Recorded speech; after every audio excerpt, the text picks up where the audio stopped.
Salut à tous, bienvenue dans le podcast Hors-jeu Capital, 42e numéro de l'émission. Toujours un plaisir de vous retrouver pour parler pendant une heure du PSG et de son actualité. Et au sommaire de cette émission, avant de vous présenter d'abord le sommaire, je ne vais pas déroger à la règle, j'ai failli commencer par le sommaire sans vous présenter les amis. Je sais qu'il y a quand même des choses à dire comme d'habitude, et notamment une très grosse partie sur Leonardo. Tout d'abord pour m'accompagner, la team Paris United. Pas d'invité cette semaine, et on est resté dans le clan Paris United. Tout d'abord avec Mousse. Ça va Mousse? Salut Hugo, salut tout le monde, ça va très très bien, il fait beau, il y a un petit arrière-goût de vacances d'été, donc c'est cool, c'est cool. Ouais, le temps revient au fur et à mesure. Yacine également avec nous, Yacine Amned. Ça va Yacine? Salut à tous, ça va, merci à vous. Ça va très bien, ça va très bien. Et pour terminer la bande, il fait son retour après nous avoir lâché avant la semaine dernière. Non, je rigole. Il était occupé. Faut savoir que quand Clément n'est pas dans le podcast, c'est parce qu'il travaille. Hein. C'est pas qu'il boit un coup dehors, etc. Clément Ou qu'il est Pernier. bourré. Oh, ça pourrait, ça pourrait. C'est ça. Je suis un peu l'invité du coup cette semaine. On va dire que je suis un peu l'invité. Clément? Ouais, ça va, écoute. Ça va, tout va bien. Eh ben écoute, tant mieux. On va pouvoir, si tout le monde va bien, on va pouvoir aborder les sujets donc de ce podcast aujourd'hui. On commencera donc, je le disais, par une première partie sur la méthode Leonardo. Il y avait un article de l'équipe dimanche et il y avait plusieurs passages intéressants. On voulait revenir sur un peu comment Leonardo travaille au quotidien et sa personnalité, notamment avec, il y aura un problème à gérer, on va dire un problème de directeur sportif, mais les fins de contrat pour les prochains joueurs en 2021 et 2022, surtout avec Mbappé et Neymar. On reviendra sur tout ça. Ensuite, en deuxième partie, on reviendra sur les entraînements qui commencent à monter en intensité pour le Paris Saint-Germain. Dans un peu moins de 3 semaines, les Parisiens rentreront sur la pelouse du Stade de France pour leur première finale de Coupe de France, notamment contre Saint-Etienne. Et enfin, on terminera en dernière partie sur le programme des matchs amicaux justement de juillet qui se dessinent. Les matchs ont été confirmés contre Le Havre le dimanche 12 juillet et d'autres équipes Shamrock Rovers, et notamment le Celtic le 17 juillet et mardi 21 juillet. On évoquera le programme des Parisiens. Et je le dis donc, on va commencer avec la méthode Leonardo, donc le Leonardo qui est sur tous les fronts en ce moment. On en parle beaucoup dans le podcast avec les fins de contrat qu'il a eu à gérer avec Edinson Cavani et Thiago Silva notamment, les jeunes Titi, Kouassi et Adil Aouchiche. Donc on parle beaucoup de Leonardo en ce moment et justement il y avait un article assez intéressant de l'équipe de dimanche dernier à son sujet sur ses méthodes de travail et le personnage. Alors pour vous lancer un peu dans le décor, je voulais vous évoquer l'intro de l'article pour vous faire réagir dessus, pour vous demander si vous êtes plutôt d'accord avec l'introduction de l'article qui est fait de Leonardo par le journaliste Damien Degord de l'équipe.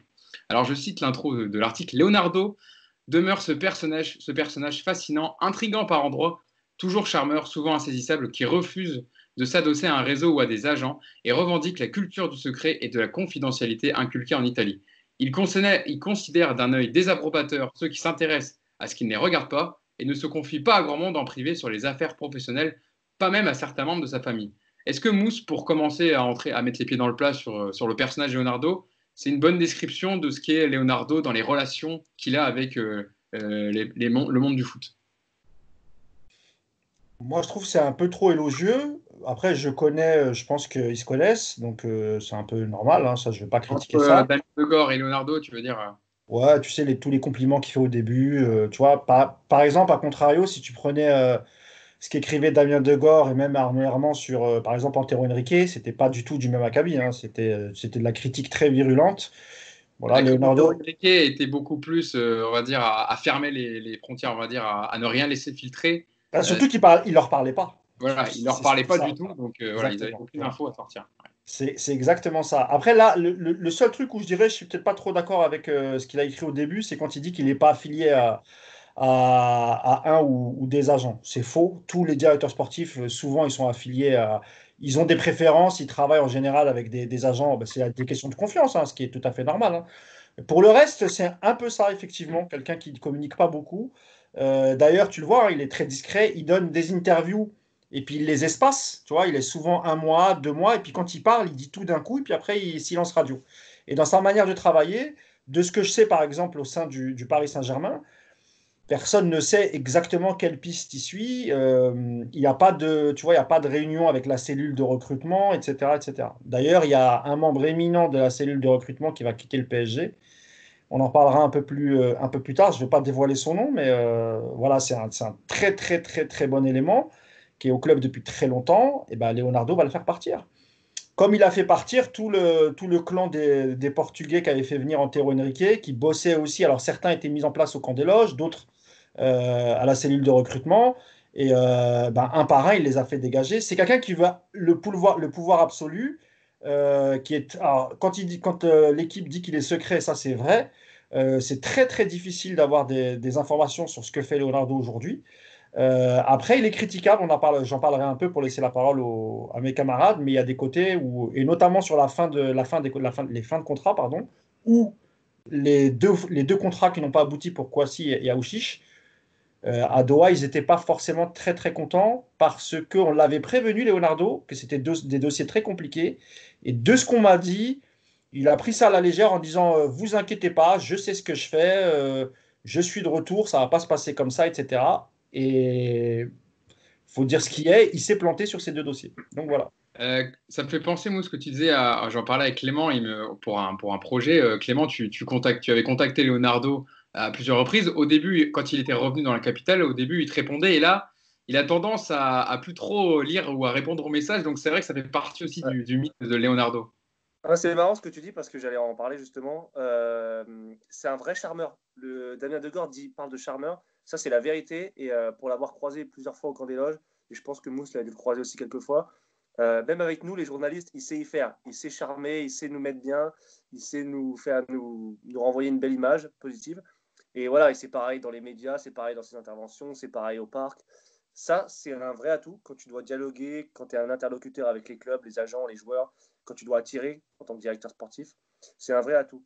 Il y a un truc quelque chose qui a été dit dans l'article, c'est le quasi exclusivité des joueurs qui proviennent d'Italie. 12 sur 20, je crois. C'est vrai que c'est une vérité. Et d'ailleurs, on n'en a pas trop parlé. Pourquoi on n'en a pas trop parlé, pardon? Parce que c'est une réussite, en fait. C'est-à-dire que tous les mecs qu'il a fait venir au début du projet parisien, les Verratti, les Silva, les Ibra, les Mota, les Lavezzi, etc. Au final, on sait tous qu'ils viennent d'Italie, mais on n'en a pas trop parlé. Ça n'a pas fait trop polémique, trop le buzz et tout, parce que en fait, ça a été des réussites. Et c'est vrai que depuis son retour en l'année 2019, bon, il a été bon en com, notamment sur l'affaire Neymar, mais sportivement, c'est vrai qu'on a un peu du mal à voir où il va. Ce qu'on peut dire, c'est que c'est un mec d'opportunité. C'est dit dans l'article, justement. Et là-dessus, il est très fort. C'est pas un mec qui a une vraie ligne directrice. Ça, on la voit pas trop, sa ligne directrice. On sait pas trop si c'est un mec qui veut des expérimentés, s'il veut des jeunes. Sa politique globale, on sait pas trop ce qu'il veut faire. Par contre, il y a un truc où il est très fort, c'est les opportunités sur le marché. Il va savoir te dégoter le mec qui est en fin de contrat, le mec d'expérience, le petit jeune comme Verratti qui est talentueux. Et ça, c'est plutôt fort. D'ailleurs, il en parle dans l'article avec Thiago Motta, notamment, avec qui les relations n'étaient pas au beau fixe avec Carlo Ancelotti, et qu'il avait fait venir parce qu'il avait entendu dire, comme il connaît tous les dirigeants en Serie A maintenant, du fait de l'opportunité de Thiago Motta qui voulait quitter l'Inter Milan, et donc il savait qu'il voulait plutôt se baser sur des joueurs d'expérience. Yacine, c'est vrai que Clémency en parlait, il y a deux phases. Il y a le Leonardo qui est arrivé au début du projet QSI, et il y a le Leonardo qui est revenu depuis l'été dernier. Il a dû gérer, il a dû redresser un peu la situation économiquement pour passer dans les clous du fair play financier en vendant beaucoup de jeunes, on en a déjà parlé dans le podcast. Il y a eu aussi ce coup médiatique, on va dire, quand il intervient après le match, après la fin du match contre Metz, il me semble, pour mettre les choses à plat concernant le dossier Neymar. Il fait venir Mauro Icardi et Keylor Navas à la toute fin du mercato, donc il réalise de très beaux coups. C'est vrai que c'est deux périodes du PSG différentes et lui aussi a dû s'adapter par rapport à ça. Pour Navas, c'est Antero Henrique, c'est pas Leonardo. Voilà, juste pour préciser. C'est important. Il arrive sous Leonardo. Oui, tout à fait. Mais c'est Henrique qui a fait tout le job, qui a tout négocié, etc. D'accord. Non, mais en fait, il y a plusieurs choses. La première, c'est que en fait, Leonardo, il est dans un milieu qu'il maîtrise parfaitement. C'est-à-dire qu'il connaît les codes, il connaît les gens. Il a vécu du football.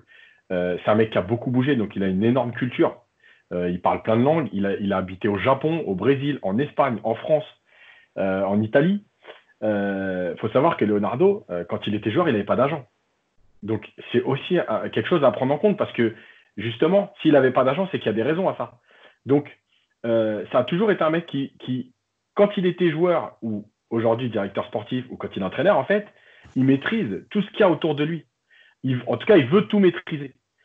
Et pour tout maîtriser, effectivement, il en dit le moins possible parce qu'on sait très bien que quand tu dis à une ou deux personnes, bah, tu as plus de chances que ça se sache que s'il n'y a que toi qui le sais. Et lui, il le sait très bien. En plus, il est au PSG et quand tu parles d'un joueur, automatiquement, les enchères elles montent. Donc, il fait ça discrètement. Voilà, ça, c'est parce qu'il maîtrise le milieu et que c'est sa façon de faire et d'être. Après, moi, je suis un peu différent. J'ai un avis un peu différent de Clément sur les opportunités. Moi, je pense qu'au contraire, sa ligne directrice, elle est connue. C'est-à-dire que pour lui, en fait, les opportunités, c'est pas sur sa ligne directrice. Les opportunités sont sur les joueurs. Mais pour moi, la ligne directrice, elle est connue. C'est-à-dire que s'il a les possibilités, sa priorité, c'est de faire des joueurs confirmés et un ou deux coups sur les jeunes, comme il a fait avec Verratti. Quand il prend Mota, quand il prend Silva, quand il prend Zlatan, il sait qu'il ne se trompe pas. Parce que c'est des joueurs qui ont une grosse carrière, des personnalités, etc. Et je pense que c'est plus, par contre, dans l'opportunité de se dire, tiens, il y a une faille là, c'est le moment de les prendre. Voilà, ça oui. Ouais. Ouais. Ouais, juste, je nuancerai un peu ce que tu dis par rapport à. En fait, je pense aussi qu'il a fait ça parce que le PSG avait une équipe, un début de projet, et il voulait des mecs pour incarner ce projet, des mecs expérimentés comme Maxwell, comme Silva, comme Ibra.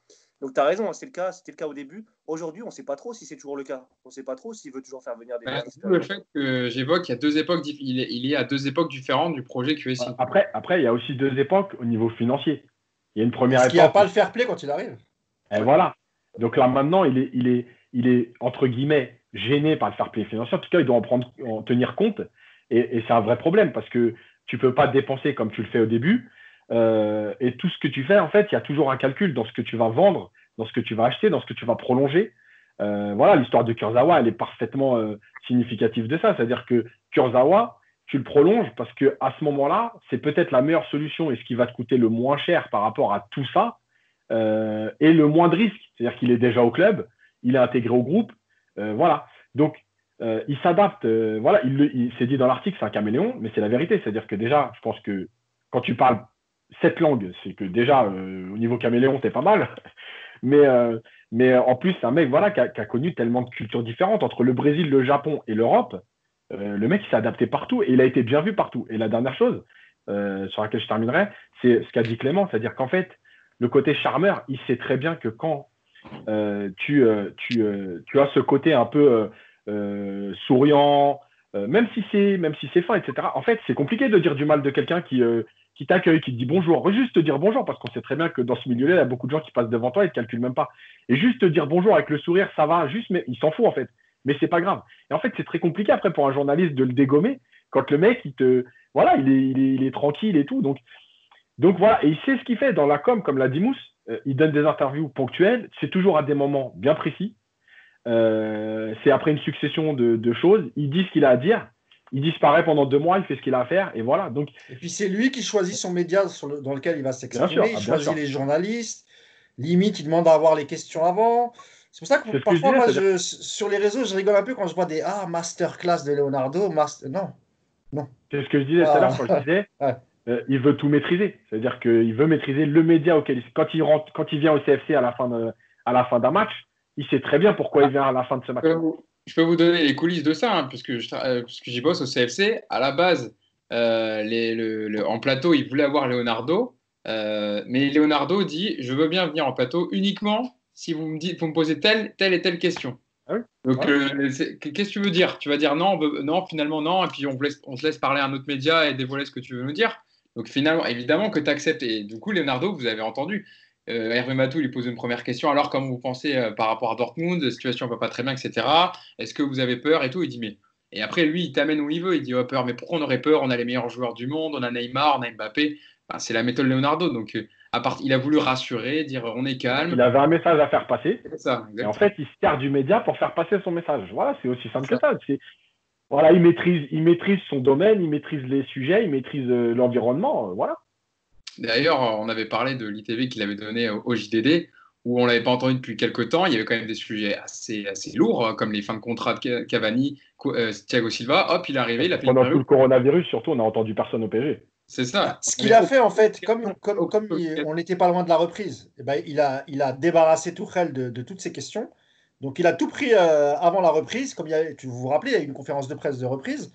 Et finalement, Tuchel, il a répondu à quelques questions qu'on avait posées dans le JDD à Leonardo. Mais en gros, lui, il avait déjà balayé le terrain. Comme ça, au moins, il y aurait pas. Voilà, on connaît la position de Leonardo sur certains joueurs, sur Silva, Cavani, on savait que ça allait être terminé.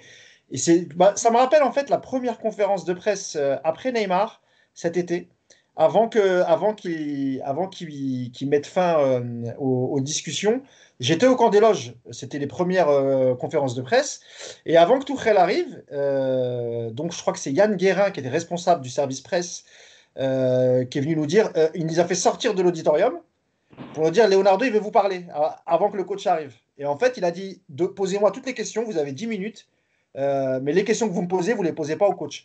Et effectivement, on était en plein cœur de l'affaire Neymar, en plein mois d'août, et en fait, il a répondu d'une manière très cash. Et effectivement, lors de la conférence de presse qui a suivi, Thomas Tuchel n'a pas eu une. Il a dû avoir une demi-question sur Neymar, mais c'est tout. Donc il est très malin dans ce sens-là. D'ailleurs, ça a moins intéressant. ça.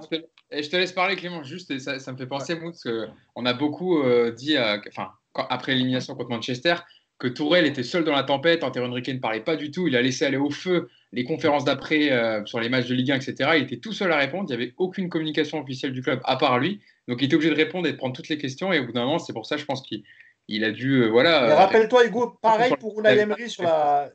Rappelez-vous d'Unai Emery la première saison, avec la première grosse blessure de Neymar, où on laisse Emery répondre et même il dit oui, normalement il devrait être là pour le match retour, etc. Et finalement, tu vois, c'était une super grosse blessure, il était quasiment indisponible jusqu'à la fin de saison. Et on a laissé Emery aller au feu. Voilà, il n'y a pas eu de. Enfin, personne, c'est ni le docteur qui est venu s'exprimer, aucun dirigeant n'est venu s'exprimer sur ça. Et on a laissé. Et pareil pour Tuchel. C'est exactement ça. Quand on était dans la tempête, surtout après Manchester et encore pire, la fin de saison chaotique qu'on a vécue. Il était tout seul. Hein. Mais rappelez-vous de l'expression de son visage. Il était agacé, toujours irrité, etc. La moindre question, rappelez-vous avec Talaron, avec Olivier qu'on a reçu il y a quelques jours. Pareil, il avait tapé une crise. Il avait tapé une crise aussi avec Paganelli, l'histoire du maillot du joueur de Strasbourg. Surtout que. On l'avait jamais vu comme ça, Tuchel. Ça faisait 7 mois que, justement, en conférence de presse, il était hyper souriant, détendu. Et là, d'un coup, tu passes à l'opposé et c'était super choquant, en fait. Et selon vous, c'est lequel le vrai visage de Tuchel? C'est celui-là souriant ou... Ah non, bon, c'est celui qui est énervé tout le temps. Oui. Vas-y, Clément. Non, mais pour revenir à ce que tu racontais, Mousse, je trouve pas ça bien de faire ça. J'aime beaucoup Leonardo, mais je trouve pas ça bien. Il avait fait pareil. J'avais été au camp des loges le 31 janvier dernier. Et le dernier jour où Cavani, on ne sait pas trop s'il reste et il part. Ouais. Au final, on apprend qu'il reste, pareil. Donc, il nous convoque dehors. Bon, là, il nous demande pas de. Là, il nous laisse pas poser les questions. Il nous fait juste un point sur Kurzawa, sur Cavani, etc. Et ensuite, on retourne en salle. Bon, là, par contre, ça n'avait pas marché. Hein. Tout le monde avait posé des questions à Tourelle sur Cavani, parce qu'évidemment, c'était le dossier. D'ailleurs, je pense que le fait qu'il l'ait déjà fait une fois, les journalistes ont dû se dire non, il ne va pas nous la faire 2 fois, Leonardo. C'est bon. C'est pas bien de faire ça, en fait. C'est nul. Enfin, de convoquer des journalistes en leur disant je vous dis ça et vous posez pas de questions à. Bah non, c'est pas. Attention, il l'a pas dit en nous l'imposant. Il l'a dit avec le sourire du charmeur dont on parlait il y a 5 minutes. En gros, il les a pas dit voilà, moi je vous le dis et vous posez aucune question. Non, il a dit bon, comme le coach il a 15-20 minutes, par les terrains et moi je vous réponds parce que c'est moi qui gère les transferts, donc posez-moi les questions. Mais attention, il n'a pas fait de langue de bois par contre. Il a été très très transparent. Transparent. Il a dit voilà, s'il nous donne, je me rappelle très bien, si le Barça ou n'importe quel club veut Neymar, on a fixé un prix, il nous paye, il va chez vous. Tu vois, il n'a pas fait de langue de bois, il n'a pas. C'était plutôt, en tout cas pour nous qui voulions avoir des informations sur les tractations avec Neymar et le Barcelone, c'est du pain béni. Sur Cavani, je peux comprendre, mais sur Neymar, c'était intéressant quand même. Et d'ailleurs, anecdote, parce que tu as parlé de Kurzawa tout à l'heure, quand il nous avait pris à part, il nous avait dit Kurzawa, je sais toujours pas pourquoi. En gros, il nous avait dit Kurzawa, je sais toujours pas pourquoi il est encore là. Il y avait l'accord avec la Juve, tout était fait, mais bon, la Juve, au dernier moment, ils ont annulé le deal avec De Siglio, machin. Mais normalement, il devait pas être là et tout. Enfin, c'était assez drôle. C'est assez. 6 mois plus tard, il le prolonge de 4 ans. Il y a un autre passage dans l'article sur lequel je voulais revenir, c'est une déclaration d'un agent qui a déjà collaboré sur plusieurs dossiers avec Leonardo, Yacine. Je cite la déclaration. Il a été un joueur de très haut niveau, Leonardo, il a une parfaite connaissance du jeu, mais peut-être qu'il construit l'effectif comme si c'était lui l'entraîneur. Et ça explique un peu aussi le paradoxe, on va dire la différence de point de vue et d'opinion avec Thomas Tuchel, sur lequel on est revenu plusieurs fois, sur le choix des joueurs, etc. En même temps, on a fait un papier avant le confinement, pendant le confinement là-dessus, justement, pour expliquer qu'en fait, Leonardo, il a une vision du football qui est la sienne, par son parcours, par son vécu, par aussi les coachs qu'il a côtoyés, notamment Télé Santana, parce qu'on y revient souvent, mais c'est un peu le personnage central en fait de son football. C'est le sélectionneur, pour ceux qui ne savent pas, mais le sélectionneur du Brésil 82, qui est peut-être une des plus belles équipes du Brésil de l'histoire, qui joue un football exceptionnel, même s'il ne gagne pas. C'est l'entraîneur de Sao Paulo qui remporte la Coupe intercontinentale et la Copa Libertadores, avec notamment Rai. Voilà, et en fait, Leonardo, il est bercé à ce football-là. Et quand il est entraîneur, il va reproduire un peu ce schéma-là avec ce fameux football 4-2 fantasy. Et en fait, c'est les joueurs qu'il aime. Et effectivement, il a une vision du foot. Et d'ailleurs, je crois que c'est dans l'article aussi où il dit, pour lui, en fait, un entraîneur, il ne peut pas choisir les noms qu'il va aligner. Exactement. Et en fait, moi, je le rejoins un petit peu là-dessus parce que ça peut paraître paradoxal. Mais un entraîneur, il est de passage. Quand il choisit un joueur et que tu le fais signer 4 ans, si l'entraîneur il reste 2 ans, il y a 2 ans après un autre entraîneur qui va se taper un joueur pendant 2 ans. Et finalement, la politique d'un club, elle est donnée par un directeur sportif. Et l'entraîneur, en fait, tu dois le choisir en fonction de ce que tu as décidé de mettre en place. Je vais comparer un peu vite fait, mais je compare souvent quand Lille, par exemple, il y a 3-4 ans, ils enlèvent René Girard et qu'ils sont sur Gourcuff et Antonetti. Pour moi, il y a quelque chose de pas normal, c'est-à-dire que tu ne peux pas être sur 2 entraîneurs aussi différents. C'est-à-dire que ta politique sportive, elle n'existe pas en fait. Tu prends 2 mecs qui sont libres et tu vas voir qui un peu correspond à ce que tu as envie. Mais c'est pas ça. Tu sais, sur le cas du milieu de terrain, c'est exactement ça. Hein, parce que par exemple, tu vois, Leonardo, il veut vraiment faire Savic. Et par exemple, un joueur comme Tanguy Ndombele, il plaît, tu vois, c'est un profil qui plaît à Tuchel. Mais c'est 2 joueurs complètement différents. Mais c'est pour jouer au milieu aussi, tu vois. Donc, ça peut aussi. Parce que c'est vrai, tu as raison. L'entraîneur, il est là pour te donner un profil, pas le nom d'un joueur. Là, je suis tout à fait d'accord avec toi. Et là, le profil que donne Tuchel à Leonardo pour le milieu de terrain, en tout cas idéal selon lui, ça n'a pas l'air d'être le profil du joueur technique comme Savic qui peut jouer à la fois 10, à la fois relayeur, et comme tu l'as dit, peut-être en double milieu à la récupération, plus en profil de milieu. Mais Tanguy Ndombele, il n'est pas capable de jouer numéro 10, tu vois. Donc, c'est des profils complètement différents. Malheureusement, ça peut créer aussi des tensions. D'ailleurs, c'est pour ça que, justement, Leonardo, il aime choisir ses entraîneurs. Parce qu'en fait, il sait très bien que quand il prend un entraîneur, ça correspond à ce que lui aime. Il ne faut pas oublier que le Milan AC de Carlo Ancelotti, c'est un peu aussi ça. C'est un football très spectaculaire avec Seedorf, Kaka, Crespo et compagnie, tu vois. Donc, en fait, et là, il n'a pas choisi Tourelle. Donc, pour lui, dans sa tête, quoi qu'il arrive, dans 1 an, au mieux pour Tourelle, il sera parti. Donc, en fait, lui, il fait l'équipe en fonction de ce qu'il a envie de voir. C'est sa façon de travailler. En plus, les dynamiques entre les deux sont complètement inverses. C'est-à-dire que Tourelle, qui est vraiment décrié ces derniers mois, etc., qui est plutôt sur la fin, et Leonardo, qui revient l'an dernier comme le Messi, tellement attendu. Le mec, c'est le roi du monde pour les supporters, etc. Et en plus de ça, il arrive à la tête d'un club, à la direction sportive d'un club, qui n'a pas vraiment de président, parce que Nasser, il est là sans être là. Donc en fait, c'est le roi du monde. Leonardo, il fait ce qu'il veut au PSG.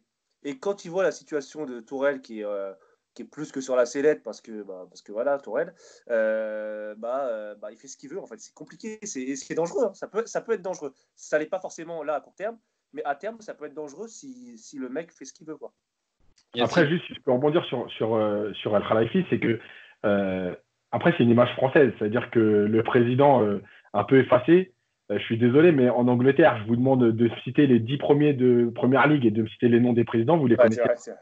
Donc, des fois, c'est aussi très bien que le président, il fait le fonctionnel, il met en place son organigramme. Après, tu as un directeur sportif qui doit justement être là. En fait, je pense que pour Nasser, le problème, tu sais pourquoi? Parce que je pense qu'on compare, on fait une comparaison franco-française, et sur les présidents de clubs français, beaucoup s'expriment en fait.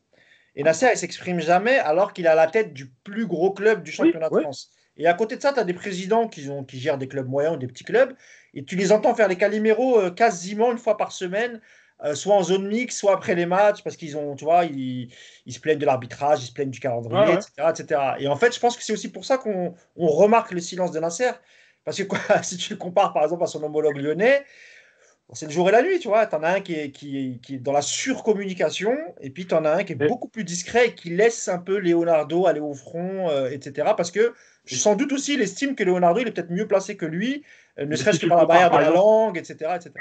mais si tu le compares au président de Tottenham ou de Manchester ou même de Liverpool, Bon, tu celui de vois, Tottenham, on l'entend parce que comme il est très ouais, impliqué dans les transferts, le président Lévy, Dans parce les que tu as des présidents tu vois, niveau transfert, bien sûr. mercato, ils sont complètement. Et tu as des présidents comme Lévy, comme Lolito à Rome, comme Oui, De Laurentiis à En Naples, Italie, etc. ah, Voilà. bien sûr. Ouais, mais les grandes époques du PSG, c'est quand on avait un grand président qui incarnait le club. Hein. Borelli, Denisot, c'est les époques où Paris a gagné le plus de choses. Francis Graille. Euh, Vietri. non, mais c'est vrai qu'on a parlé souvent d'institutions ces dernières années, et forcément on cherche un mec, un pilote dans l'avion, entre guillemets. Donc ça peut manquer quelque part. On peut passer aussi maintenant, parce que la méthode Leonardo, elle va être aussi jugée, les amis, sur sa capacité à gérer les fins de contrat. Alors, on l'a déjà vu avec les dossiers d'Inson Cavani et Thiago Silva, qui lui ont donné du fil à retordre, donc finalement, ils ne seront pas prolongés. Donc, c'est quand même une décision de Leonardo, hein, pas de Thomas Tuchel. Le PSG ne peut pas se permettre de laisser filer encore, je pense, beaucoup de joueurs à forte valeur marchande gratuitement sans récupérer d'argent dessus. On peut en parler, hein, la saison prochaine, en fin de contrat, il y aura Di Maria, qui a 32 ans, il y aura Bernat, il y aura Draxler. Mbappé et Neymar en 2022, c'est vrai que Mousse, on peut penser quand même que le PSG va devoir, enfin et surtout Leonardo, va devoir s'occuper de ses joueurs en fin de contrat parce qu'il ne voudra pas laisser partir, je pense, un joueur comme Julian Draxler, qu'ils ont acheté 41 millions d'euros en janvier 2017 gratuitement, comme des joueurs à forte valeur marchande qui sont arrivés comme Cavani et Thiago Silva qui partent donc librement. Bah, déjà, la première chose qu'on a demandé à Leonardo quand il est arrivé au PSG, c'est de s'occuper du cas Mbappé. Ça, c'est vraiment la priorité des priorités des priorités. Parce que c'est un joueur qu'on a acheté 180 millions, que s'il n'a pas à prolonger entre aujourd'hui et l'été prochain, ça voudra dire que tu n'auras pas d'autre choix que de le vendre l'été prochain. Et tu ne peux pas non plus en espérer avec un an de contrat, même si c'est un joueur extraordinaire, tu ne pourras pas en demander 300 millions. Donc la première priorité, c'est ça. Et là-dessus, il va être jugé.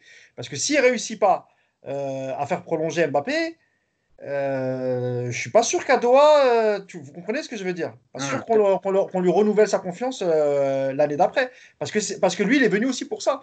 C'est-à-dire pour régler l'affaire Neymar, prolonger Mbappé et effectivement s'occuper des gens en fin de contrat pour pas perdre de l'argent, etc. Et déjà qu'il a été il a été mal vu sur la gestion des cas des deux petits jeunes, on en parlait tout à l'heure, que ce soit Kouassi ou Aouchiche. À Doha, on est un peu énervé, surtout pour le cas Kouassi qui est vraiment des deux celui qui a le plus fort potentiel, on va dire. Et effectivement, tu as des dossiers comme Bernat, qui est encore jeune, qu'il faut absolument prolonger, parce qu'il ne faut pas le laisser. Tu sais, il a repris confiance, il est redevenu international. Peut-être qu'il a déjà des propositions et on ne le sait pas. Peut-être que Leonardo le sait. Moi, je savais qu'il y avait eu des discussions et que Bernat n'était pas forcément opposé pour prolonger parce qu'il se plaît à Paris. Mais si jamais tu rates ça, enfin, tu rates l'histoire Bernat, ça va être très très compliqué. Pour le cas Draxler, c'est aujourd'hui ou jamais, parce qu'il est en fin de contrat en 2021. Donc il partira gratuit. Donc c'est soit tu n'arrives pas à le vendre, mais peut-être tu réussis à le prolonger de 2 saisons, mais je crois qu'il n'en a pas envie. Parce que si tu le prolonges, il va quand même falloir augmenter et tu prends un risque de ne pas le vendre après et de le garder 2 ans supplémentaires. Et ensuite, il y a eu les cas de Meunier dont il ne voulait plus. Bon, ça, c'était réglé. Mais attention, hein, Leonardo, aujourd'hui, il est venu, ok, au début c'était bien, il a réglé le problème Neymar, mais il est quand même critiqué. Que ce soit à Doha, que ce soit en interne, c'est quelqu'un qui communique très peu. Il a fait venir un gars, son homme de confiance qui s'appelle Castellazzi, son prénom c'est Angelo, il me semble, mais je ne vais pas me tromper. Il était déjà venu lors de son premier passage en 2011. Il n'avait pas les mêmes rôles. Hein. En 2011, il me semble qu'il était une sorte, il préparait je crois qu'il était dans la cellule technique, donc je crois qu'il faisait les vidéos. Vidéo. Exactement. Aujourd'hui, il a vraiment, Un ballon voilà, aujourd'hui, il est vraiment officiellement le bras droit de Leonardo. Un peu ce qu'était Maxwell pour Antero Henrique, si vous voulez. Et il n'y a qu'à lui qui confie des choses. Et aussi les agents avec qui il travaille. Et dernière chose, et je l'avais déjà dit, mais pour ceux qui ne l'auraient pas entendu, quand il fait venir Icardi, qui a déjà un représentant, bah, il nomme un agent, un ami à lui, un Italien. Ça, c'est pas normal.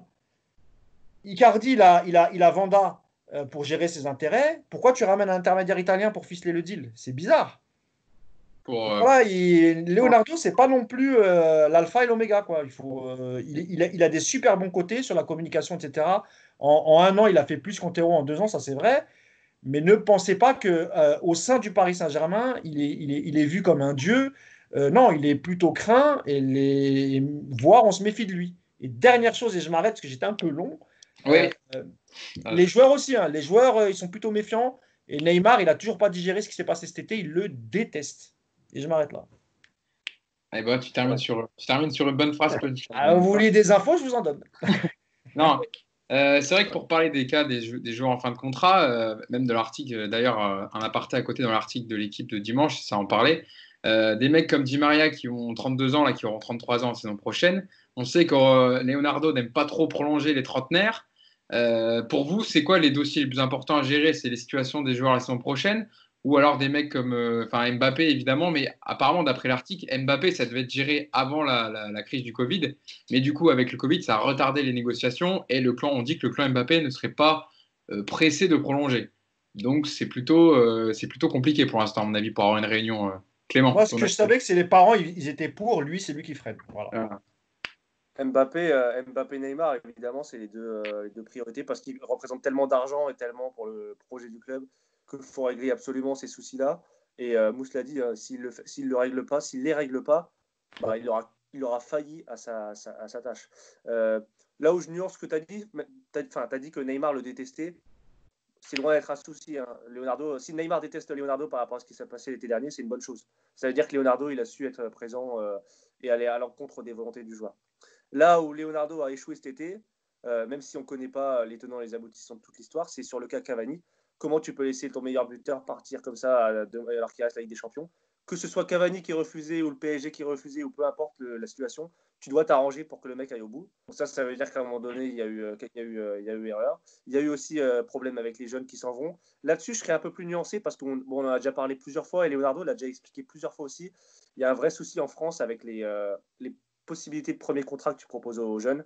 Et je pense que ça a vraiment pénalisé le PSG. Je crois que Leonardo Yacine, il pourra me confirmer, mais quand c'est comme ça, tu es obligé de soit offrir des contrats immenses, les premiers contrats énormes aux jeunes, soit les laisser partir. Donc c'est un peu compliqué. Après, il devra, juste pour finir, il devra remédier aux soucis qu'il y a eu ces derniers mois et dernières années. Il ne faut plus que le club se retrouve avec des fins de contrat, avec des joueurs. Il ne faut plus que le club se retrouve avec des Draxler, déjà. Ça, c'est pas possible. Des mecs qui sont au paradis au PSG et qui sont intransférables parce que tu n'arrives pas à les virer. Il ne faut plus que le club se retrouve avec des mecs à un an de contrat qui n'ont pas prolongé et qui font ce qu'ils veulent. Donc ça, c'est sa vraie mission de directeur sportif. Il est venu là pour nous ramener des bons joueurs, notamment au milieu de terrain où le club peine à recruter de bonnes recrues ces dernières années. Mais il est aussi et surtout venu là pour éviter ce genre d'amateurisme qui freine la progression du PSG depuis des années. C'est là où on l'attend et c'est là où il va devoir réagir. Surtout qu'un Roland Draxler, pour l'instant, à part le Hertha Berlin, je ne sais pas si vous me confirmerez ou non, à part le Hertha Berlin qui s'est renseigné en janvier, etc., il n'y a pas beaucoup de clubs qui sont acheteurs, Yacine. Donc, c'est vrai que c'est vrai qu'en plus, il a un profil différent d'Antero Henrique, qui était plus dans le trading, on va dire, Antero Henrique. Leonardo, il a moins ce profil-là, on va dire, pour vendre les joueurs en tout cas. Il y a beaucoup de problèmes. Juste, alors, avant de venir sur ça, je vais parler des jeunes. Rapidement, il y a un vrai problème en France, c'est que la durée du premier contrat, si tu signes en France, elle est de 3 ans. Sauf que si ces joueurs s'en vont à l'étranger, on peut leur proposer des contrats jusqu'à 5 ans. Donc déjà, dans la balance, tu peux faire ce que tu veux, mais il y a malgré tout, là, vous vous rendez compte, Kouassi, il a 18 ans, c'est-à-dire que jusqu'à 23 ans, il est engagé avec le Bayern de Munich. S'il signe au PSG, c'est jusqu'à 21 ans. Si le joueur ne joue pas assez, se blesse, à 21 ans, tu ne sais pas où il est. Au Bayern, à 23 ans, il est encore sous contrat. Donc, malgré tout, même si, ok, le côté sportif et tout, il n'y a pas de problème. Mais à un moment donné, il faut quand même tenir compte de ce qu'est le football aujourd'hui. Quand on te propose 5 ans à peu près au même tarif que 3 ans, ça joue automatiquement. Et la deuxième chose sur les jeunes, c'est que, ok, il n'y a pas de problème, c'est compliqué à gérer, ça fait partie de son travail. Sauf que, s'il avait surenchéri au niveau du salaire, etc., on aurait dit, Paris se met à 4 pattes devant les jeunes, c'est pas normal, à un moment donné, le jeune, il est formé au club. Là, il part et on dit, ah ouais, mais Paris, ils ne savent pas garder leurs jeunes. En fait, il n'y a pas de vérité. Non, il n'y a pas de Voilà, c'est tout. Il n'y a pas de vérité. Les gens, ils ne comprennent pas. Il y a trop d'éléments. Surtout Yacine, dans le cas Kouassi, honnêtement, Léo, il a tout fait, parce que le salaire Voilà, est bien sûr. proposé Le salaire était plus gros supérieur que- à celui de. Ouais. Donc là, c'est purement un choix sportif du camp Voilà. Kouassi. Voilà. On peut Donc, pas, en fait, on peut pas lui reprocher là-dessus à Leonardo. Voilà. Et le truc, c'est que là, vous allez voir, parce qu'il y a plusieurs jeunes qui ont signé, le problème, c'est que ces jeunes-là, vous allez voir que dans 3 ans, il n'y en aura pas 2 sur les 6 ou 7 qui ont signé qui seront dans le groupe et qui joueront. Donc, en fait, on va dire, ah ouais, mais ils ont fait signer 7 jeunes, mais en fait, ils sont où et tout. Bah ouais, mais c'est à un moment donné, c'est comme ça. Donc, aujourd'hui, ils font signer des jeunes aussi pour pas se les faire prendre, entre guillemets. Voilà, ce sera toujours comme ça, mais Paris a aussi su aller chercher Xavi Simons au Barça. Voilà, c'est la règle européenne, c'est le football d'aujourd'hui, c'est comme Je ça. vais même te dire mieux, Yacine. Je pense que si Kouassi Aouchiche avait signé au PSG, peut-être il y a 2-3 noms de la liste qui auraient eux pas signé. Donc, En j'ai plus, l'impression ça, que c'est clair. vraiment Mais c'est pour clair. compenser, pour se dire, ouais, non, il n'y a pas tous les jeunes, on n'y pique pas tous les jeunes. Regardez, Voilà. on a quand même Il y en a 2 prolongé. sur 8, quoi. Voilà, Ouais. on a quand même signé 5-6 contrats. Mais ce Et sont bien des sûr. joueurs moyens qu'effectivement, on ne risque pas de voir dans l'effectif pro. Mais c'est Il y a sûr. aussi, il y a aussi le gars. Vas-y, termine, Yacine. Vas-y, termine. Non, si tu veux parler des jeunes, on parle maintenant, parce qu'après, j'allais rebondir sur les fins de contrat. Eh ben, si tu veux, on peut en parler maintenant parce qu'on avait prévu, mais autant maintenant qu'on est dans le dossier. C'est vrai. Tu as fait un article justement, Yacine, pour expliquer un peu les jeunes joueurs qui avaient signé pro avec le Paris Saint-Germain, les joueurs qui ont joué aussi pas mal en U19. Il y a eu Mutombo, Baldé, Naguera, et là, plus récemment, c'est Teddy Allo et Afan Amada MZ qui ont signé leur premier contrat professionnel d'une durée de 3 ans avec leur club formateur, donc le PSG. Mais c'est des joueurs qui ne sont pas, qui ont un potentiel, mais voilà, il y a une marge de progression encore à faire. C'est pas des joueurs qui sont confirmés dans les jeunes, c'est pas ceux dont on parle le plus. Voilà. Non, la preuve, c'est qu'il y en a certains qui ont signé pro et qui resteront avec les U19. Donc déjà, ça veut dire qu'ils ont... Ils préservent, évidemment. Voilà, donc ils n'ont même pas le niveau pour être dans le groupe pro au niveau de l'entraînement. Il y aura peut-être des prêts, Yacine, on ne sait pas. Non, mais voilà, alors c'est ce que j'allais dire. Il y a déjà des joueurs qui sont en négociation sur des prêts au Portugal, à Guimarães, voilà. Il y en a un qui a signé à Dijon il n'y a pas longtemps, j'ai oublié son nom. Ouais, aussi, ouais. Eric Junior, Dina Ebimbe, pour ne pas écorcher son prénom et son nom, qui a fait une saison au Havre, réussi au Havre, où il avait été prêté la saison dernière, où il a fait Du coup, c'est le matchs. deuxième prêt, tu fais bien de le dire, effectivement. Voilà. Et donc là, il est prêté pour Dijon pour toute la saison, donc il jouera en Ligue 1. Voilà. Après, ça, c'est une méthode qu'utilisent beaucoup, par exemple, le Barça et le Real Madrid, parce que ce sont les 2 clubs avec Lyon et le PSG qui sortent à peu près le plus grand nombre de joueurs dans le football des 5 grands championnats, entre guillemets. Et en fait, ils utilisent beaucoup ça, ils font signer les jeunes, ils les prêtent, et après, on voit ce que ça peut rapporter. Quoi qu'il arrive, en termes de salaire, un jeune, à un moment donné, même si tu le vendais 5 millions, tu as récupéré ta mise et tu as récupéré les salaires et compagnie. Donc, en fait, c'est pas non plus à perte. Voilà, c'est pas... mais après, il y a beaucoup de choix qui sont forcés, on va dire, pour se dire, on a gardé nos jeunes et on se les fait pas piquer. Sur les fins de contrat, d'ailleurs, sur les jeunes, pour terminer, c'est beaucoup des profils, en fait, comme l'a dit Mousse. Alors, beaucoup de défenseurs, un peu pour combler Kouassi. Un milieu défensif et des défenseurs centraux et 2 joueurs offensifs. Bon, voilà. Pour revenir sur les fins de contrat, c'est pareil. En fait, les fins de contrat, c'est aussi compliqué parce que les joueurs ont des très gros salaires. Et finalement, Leonardo, il récupère ce qui a été mal fait pendant 6 ans qu'il n'était plus là. Donc, c'est toujours pareil. Ok, c'est un drame de laisser partir un joueur, mais en même temps, aujourd'hui, si tu prolonges Draxler, mais qui va mettre 30 millions sur un joueur qui joue plus, qui pense plus au football, qui est bien dans sa vie tranquille et qui s'en fout? Mais personne. Donc finalement, tu vas le prolonger pourquoi? Donc à un moment donné, c'est aussi ça la question. C'est-à-dire qu'est-ce que tu te traînes des boulets comme ça pendant encore 3 ans, 4 ans, en te disant j'espère qu'à un moment donné, il y a peut-être un club allemand qui va mettre 15 ou 20 millions? Ou est-ce que tu dis tant pis, mais au moins on ne remet pas de salaire? Là, quand tu économises aussi, par exemple, sur Cavani et Silva, plus de 25 millions d'euros net, donc pas brut, c'est-à-dire plus de 50 millions d'euros sur les salaires, ok, c'est peut-être une erreur, mais ces 50 millions, ils vont te servir à faire autre chose. Donc, c'est un calcul faux. Je pense qu'aujourd'hui, dans le foot, on a trop l'habitude d'être binaire. C'est bien ou c'est mal. Mais non, c'est pas comme ça. C'est-à-dire qu'il y a des âges, il y a des contextes. Leonardo, il revient, il reprend un truc en cours. Voilà. Non, mais en plus, sur le cas Draxler, c'est un cas particulier parce qu'il est dans un club qui gagne des titres et qui joue la Ligue des Champions tous les ans. Ça veut dire que même si un club, on parlait du Hertha Berlin, imaginons que le Hertha Berlin vient et dit ouais, moi je te donne le même salaire qu'au PSG, mais le joueur ne voudra pas y aller parce que c'est un club qui va pas faire, voilà, qui ira en Ligue Europa, mais qui a peu de chances d'aller en Ligue des Champions. Et ces mecs-là, Ils veulent pas redescendre. Pour eux, c'est baisser de standing d'aller dans ce genre de club. Oui. Donc, c'est une régression. Par contre, s'il est libre, là, il peut signer dans un gros club parce que le gros club ne prend pas de risque. Il lui donne un Comme la contrat de Juve. 4 ans. La Si ça Juve, flop, tu le vends. C'est réglé. voilà. La Juve, c'est la spécialité, c'est-à-dire qu'ils prennent les Et mecs comme ça. franchement, de vous à moi, si Ben Arfa, jusqu'à aujourd'hui, il a réussi à trouver des clubs, je m'en fais pas pour Draxler, tu vois. Et d'ailleurs, il y a également le cas de Ressé, hein, l'attaquant espagnol qui était Oui, prêté on 12 l'avait ans oublié, lui. au Ouais, ouais. Portugal, qui coûte environ 15 millions d'euros par an au PSG entre salaire, Mais entre le salaire et l'amortissement du salaire. Il lui reste à lui aussi j'allais un nom de contrat. C'est quand même j'allais en parler. un dossier à gérer parce que ça fait des années qu'il est prêté, plusieurs années qu'il est prêté, et il est toujours au PSG, il prend toujours son salaire. Mais tu vois, j'allais en parler parce qu'en Lui, il fait, est très très difficile à. Tu sais que l'année dernière, avant, je crois que c'était Antero Henrique qui avait essayé, qui avait trouvé des clubs, qui avait trouvé, et notamment, je crois, alors, il y avait Parme, il me semble, il y avait la Fiorentina. Et puis le gars ne voulait pas y aller. Le gars ne non, parce voulait qu'il faut pas y aller. il faut des boîtes de nuit côté, il faut que ça bouge, il faut qu'il puisse un peu Comme Las mixer. Palmas, quoi. Comme Las Palmas, quoi, où il avait été. Ah Quoi. ouais, c'est clair, c'est ça. Vas-y, Donc, tu Yacine. vois, le problème, c'est ça. Le problème, j'allais parler de traité parce qu'en fait, le problème de tous ces contrats, c'est que à un moment donné, comme tu as sportivement par rapport à la Ligue 1 et tout, tu es obligé toujours un peu de surévaluer, etc. Tu te retrouves avec des boulets. Le mec, il a signé combien 5 ans c'était Ouais, Ouais, il vient en 2017, 2000, ouais, non, 2016, 4 il ans. vient. Il vient à 2016, l'hiver. ouais, donc Il 5 vient ans. à Voilà. l'hiver 2017, donc mercato hivernal, il me semble, non?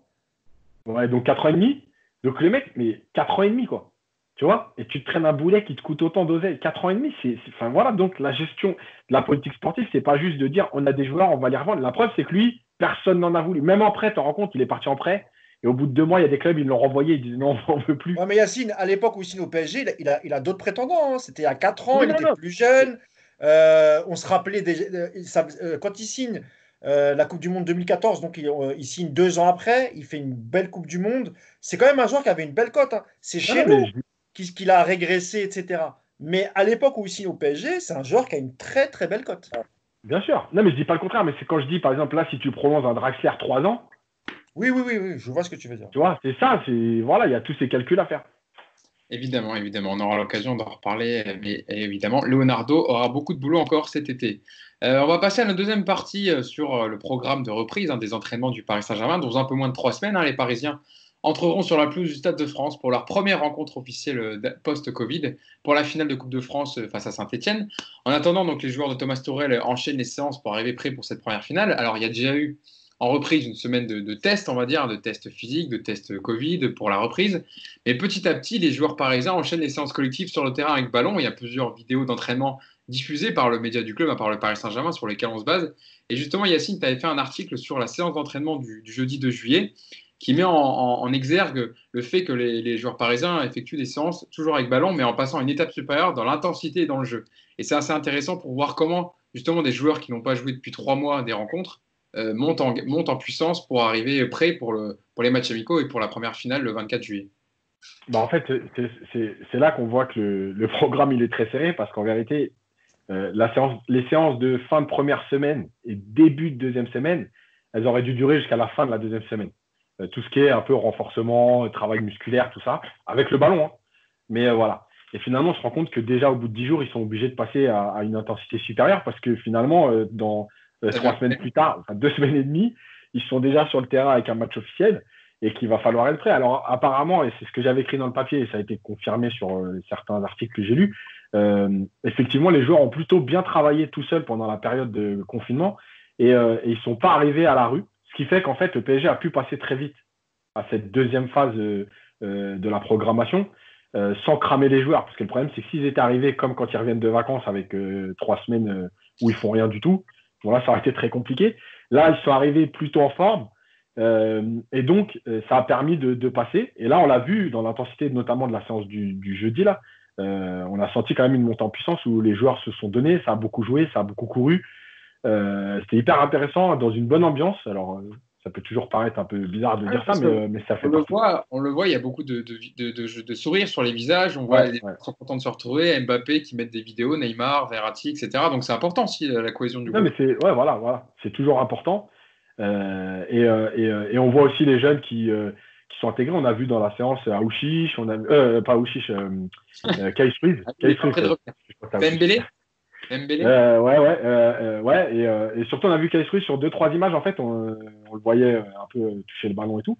Et en fait, c'était franchement hyper intéressant. Et c'est bien que le PSG aussi diffuse ça parce que ça permet de voir des choses et c'était instructif. Voilà, après, on sait que cette semaine, je pense que ça va encore monter de niveau puisque dès dimanche, il y aura un match au Havre.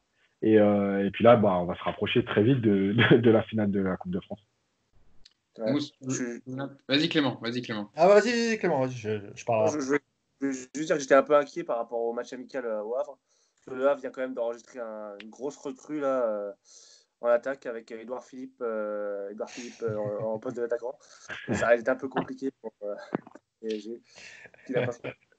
Sinon, c'est quoi les autres matchs amicaux après le Attends, si vous voulez, c'était la troisième partie, mais allons-y directement. Mais je voulais, si je peux ajouter mon avis avant qu'on passe à la dernière partie, parce que je voulais rebondir sur ce qu'a dit Yacine, il y a deux choses. Tu disais qu'effectivement, il y avait des sourires, ce qui est normal parce qu'ils n'ont jamais été séparés aussi longtemps. Donc, je pense qu'ils étaient vraiment très, très heureux de se revoir. Quant à l'intensité des entraînements, ils n'ont pas le choix.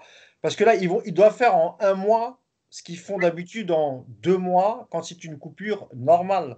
Donc, ils n'ont pas beaucoup de choix, en sachant que les autres pays, enfin, le Big Five européen, ils ont tous repris. Ils vont arriver avec beaucoup plus de matchs dans les jambes. Donc, ils n'ont pas d'autre choix. Et là où, effectivement, c'est intéressant cet été, c'est que des échos que j'ai eus, et effectivement, ça rejoignait les articles qu'on a pu lire dans la presse, que la majorité du groupe est arrivée, enfin, ils ont été très, très sérieux pendant le confinement. Et donc, effectivement, on n'a pas vu des images comme celle de City avec De Bruyne ou bien les Hazard, etc. Tu vois. Donc, c'est plutôt rassurant. Et on a l'impression vraiment que cette année, ils ont conscience qu'il y a vraiment une chance. Alors, effectivement, c'est un final 8, etc. Mais ça reste quand même, il y a quand même la Ligue des Champions. Personne ne crachera dessus s'ils la gagnent. Donc, j'ai l'impression vraiment ils sont motivés et ils ont tout fait pour être prêts pour le quart de finale. On a vu d'ailleurs. On a vu Thilo Kehrer avec des bras un peu impressionnant. J'espère que ça va j'espère que cet aspect psychologique et cette cohésion de groupe va nous aider à justement performer en Ligue des Champions. Parce que je suis un peu inquiet quand même. Quand on regarde le championnat espagnol, les mecs sont très en jambes. Le Barça, on a beau dire ce qu'on veut, va falloir les bouger physiquement. L'Atlético, va falloir les bouger physiquement. Je dis pas qu'en termes de football, c'est l'idéal, enfin c'est idyllique, ce qu'ils produisent en ce moment. Mais c'est présent.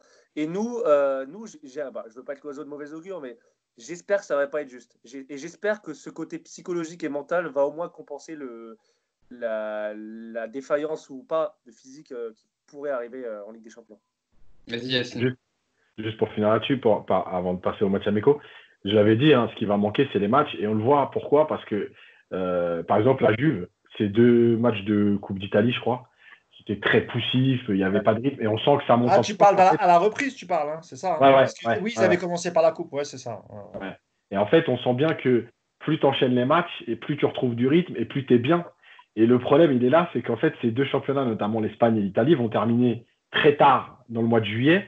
Donc après, ils vont avoir 15 jours, mais 15 jours, vu que tu es dans le rythme, voilà, c'est pas grave. C'est comme quand il y a des coupures internationales en plein championnat, c'est ce qu'ils vont vivre. Donc oui, c'est plutôt une bonne chose pour eux après avoir tiré sur. Alors que Paris va jouer 2 matchs. Donc, 2 matchs et après va avoir 15 jours. Et en fait, là où il aurait fallu pratiquement 2 autres matchs officiels pour monter en puissance. Et là-dessus, c'est vrai que je pense que réellement, Paris, s'ils doivent aller chercher quelque chose sur les 3 matchs qui restent là, entre guillemets, de Ligue des Champions, ce sera vraiment sur le mental plus que sur les rythmes parce qu'ils auront, quoi qu'il arrive, un déficit là-dessus.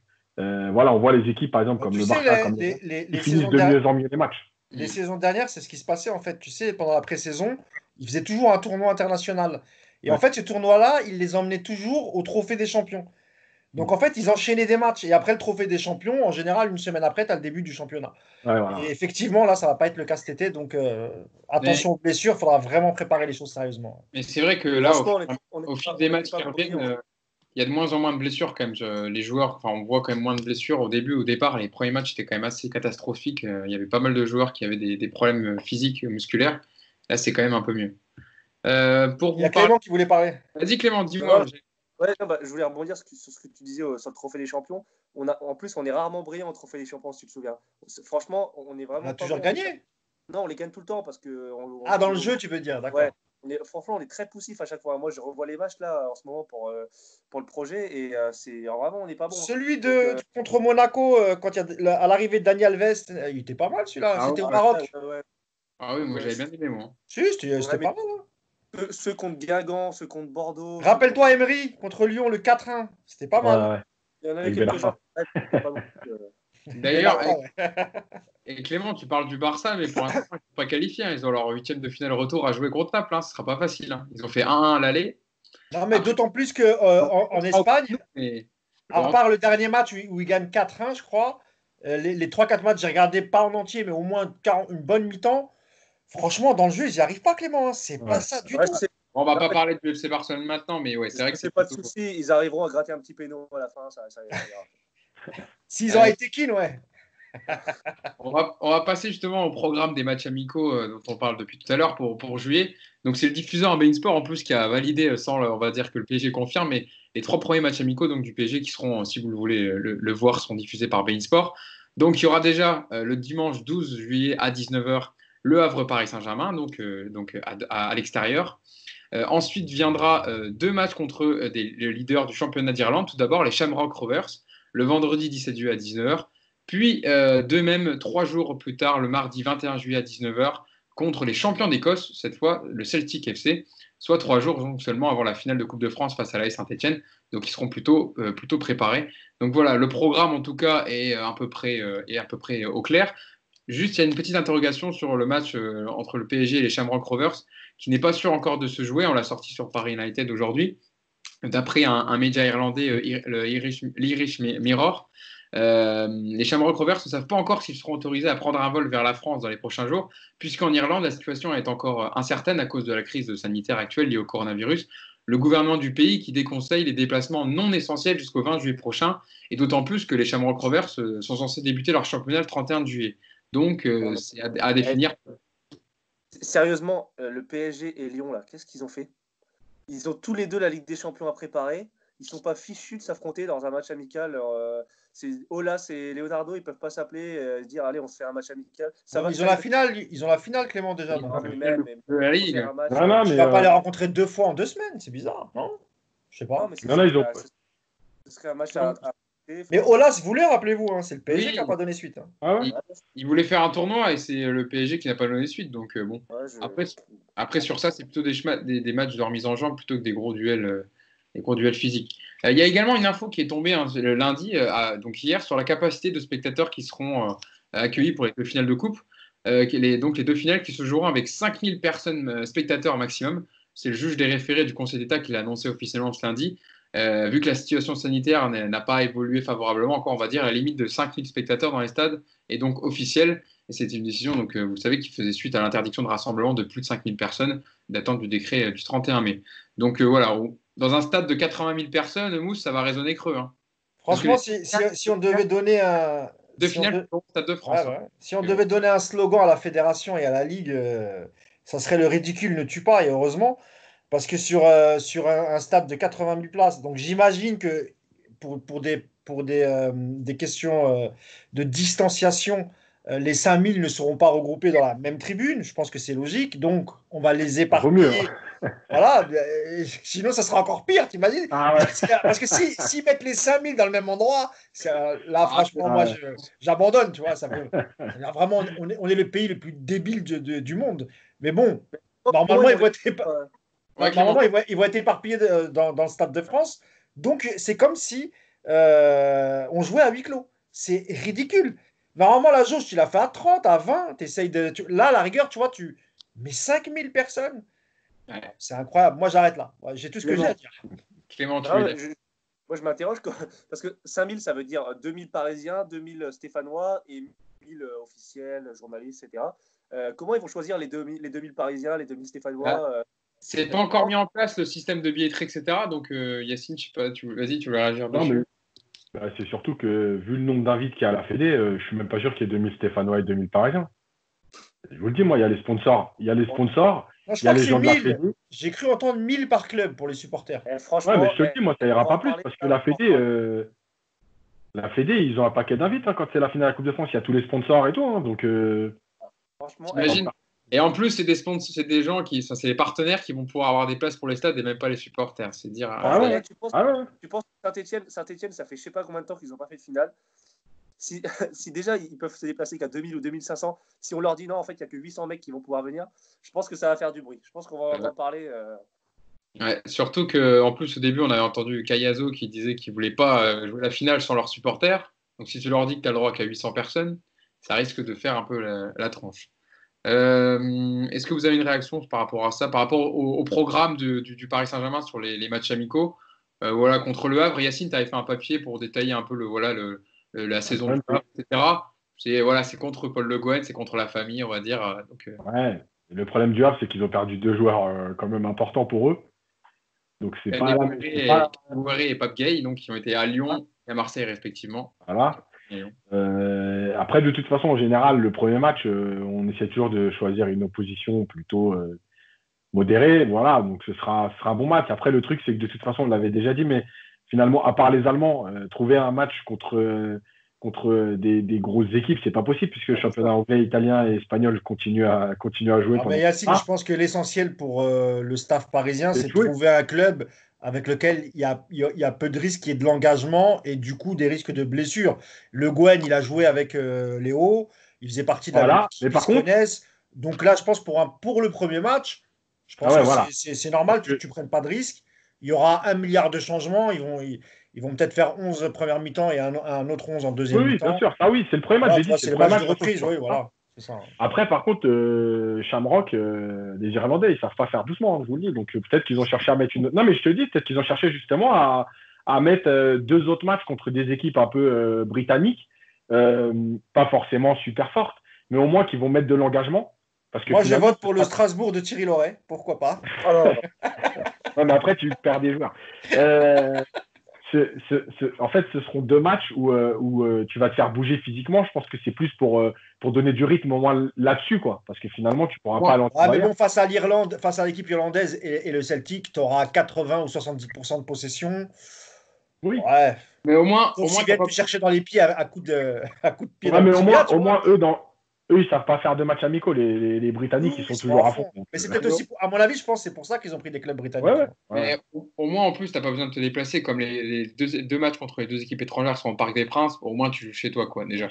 Ouais. Après, ça sera à voir si peut-être qu'Hudson-Edouard, il va nous planter quelques pions avec le Celtic, l'ancien du PSG. C'est la tradition, Hugo. Normalement, ça sera le cas, tu vois. C'est écrit, c'est écrit. Bon, voilà, en tout cas, pour ce podcast aujourd'hui, les amis, on arrive déjà on arrive à 1 heure de podcast à peu près. Donc, on a été complet sur les sujets qu'on voulait aborder aujourd'hui. Merci à vous de nous avoir écoutés, de nous avoir suivis. Encore un plaisir, comme d'habitude, de parler avec vous du PSG. Merci Mousse, merci Yacine et merci Clément d'avoir été là. Du coup, on se retrouvera lundi prochain pour débriefer le premier match amical face au Havre qui jouera dimanche. Donc, du coup, on débriefera le lendemain. Exact. On donnera les premiers enseignements du match amical. Il est diffusé sur Bein Sport, donc tout le monde peut le regarder. On fera le point sur le métatars de Neymar qui aura chuté. Sois pas négatif, Clément. Commence pas. On espère. C'est Cavani est parti, il faut que tu fasses les deuils, mon ami. Il est parti, ça y est. Surtout, j'espère que ça va pas arriver parce que sinon, tu risques d'être recherché. On s'en fout, il y a son remplacement naturel. Il y a, comme l'appelle Hugo, Julian Draxler. Julian, j'avais dit Julian. Il est un peu espagnol, un peu allemand.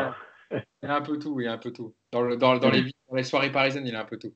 Bon, merci de nous avoir écoutés. Merci à vous 3. Et puis, on se dit à la semaine prochaine. Donc, ciao. Salut à tous. Ciao.